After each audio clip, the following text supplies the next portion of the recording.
नहमदु व नुसल्ली अला रसूलिहिल करीम अम्मा बाद फ़अऊज़ु बिल्लाहि मिनश शैतानिर रजीम बिस्मिल्लाहिर रहमानिर रहीम।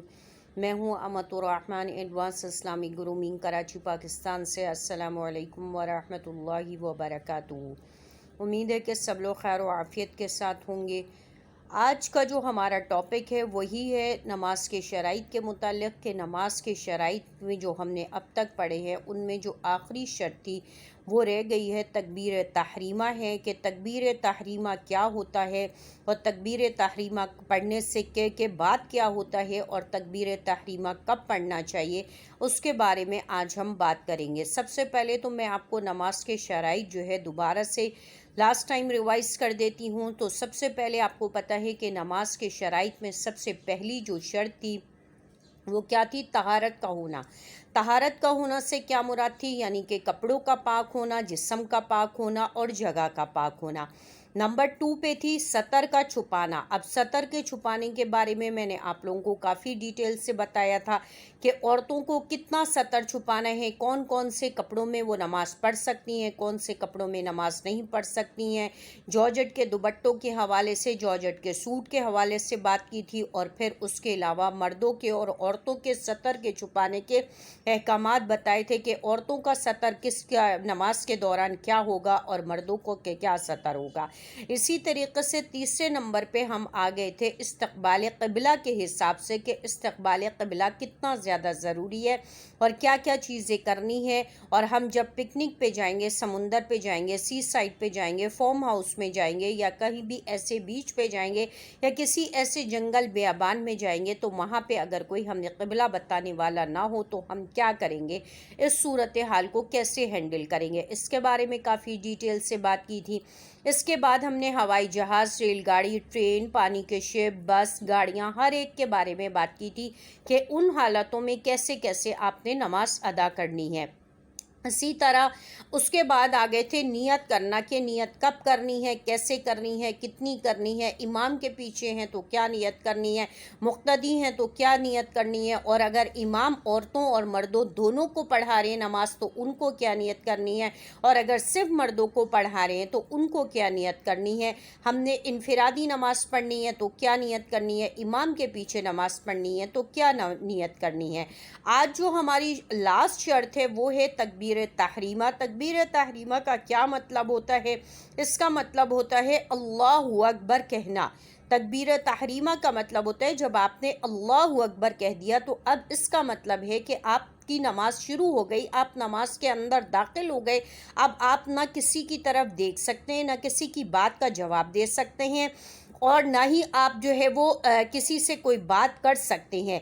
तकबीर तहरीमा कह दिया, इसका मतलब है अब आप जो है नमाज के अंदर दाखिल हैं, अब आपने दुनिया से आप क़ता ताल्लुक़ हो गए, ला ताल्लुक़ हो गए हैं और अब आप अल्लाह की दरबार में अल्लाह के सामने खड़े हो गए हैं।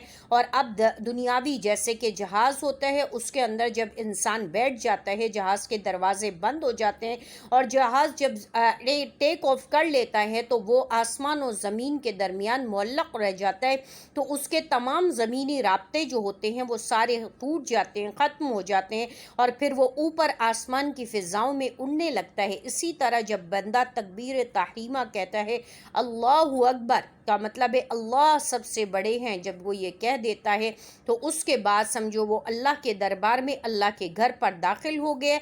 अब अल्लाह के सामने जब वो खड़ा है उससे बातचीत शुरू कर दी है और अल्लाह के घर पे दाखिल हो गया है तो अब वो दुनिया से उसके ताल्लुक़ और उसके राब्ते मुनक़ता हो गए। अब वो दोबारा से दुनिया की बातचीत या दुनिया की तरफ देखना या दुनिया वालों की तरफ देखना या दुनियावी कोई बात करना या किसी की बात की जवाब देने, अब उससे जो है वो उसका पाबंद नहीं रहा, अब उसका ताल्लुक़ उसका जो है वो ख़त्म हो गया।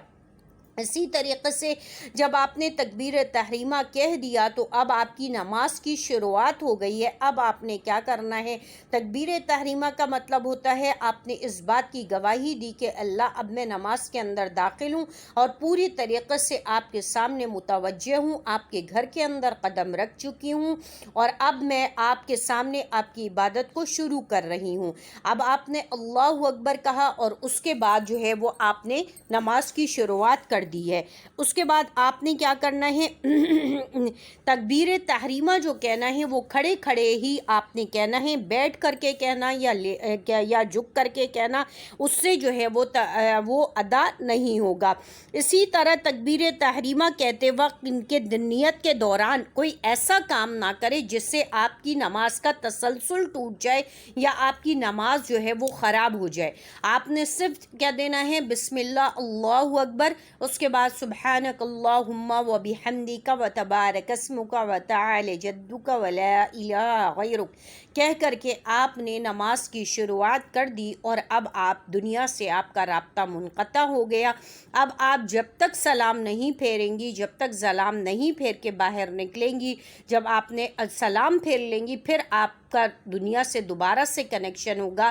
جب آپ نے تکبیر تحریمہ کہہ دیا تو آپ کا رابطہ، آپ کا تعلق منقطع ہو گیا۔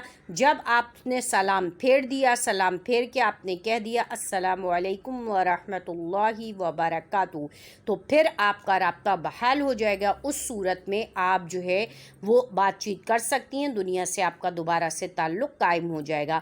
آج کا جو ہمارا یہ لاسٹ شرط تھی تکبیر تحریمہ کے متعلق، جس کے بارے میں ہم نے آپ کو کافی ڈیٹیل سے بتایا کہ تکبیر تحریمہ کے بعد اب آپ دنیاوی کوئی بات نہیں کر سکتی، نہ کسی کی طرف دیکھ سکتی ہیں، نہ کسی کے سلام کا جواب دے سکتی ہیں، اور نہ کسی اور بات کی طرف متوجہ ہو سکتی ہیں۔ اور ان تکبیر تحریمہ کو کھڑے ہو کے کہنا ہے، سیدھے ہو کر کے، کھڑے ہو کر کے توجہ کے ساتھ اور خشوع اور خضوع کے ساتھ، جھکتے ہوئے، ادھر ادھر دیکھتے ہوئے، کپڑوں کو سیدھا کرتے ہوئے ایسے نہیں کرنا ہے، نہ ہی اس کے دوران کسی سے کوئی بات کرنی ہے، نہ کسی کی بات کا کوئی جواب دینا ہے۔ وآخر دعوانا الحمد للہ رب العالمین۔ السلام علیکم ورحمۃ اللہ وبرکاتہ۔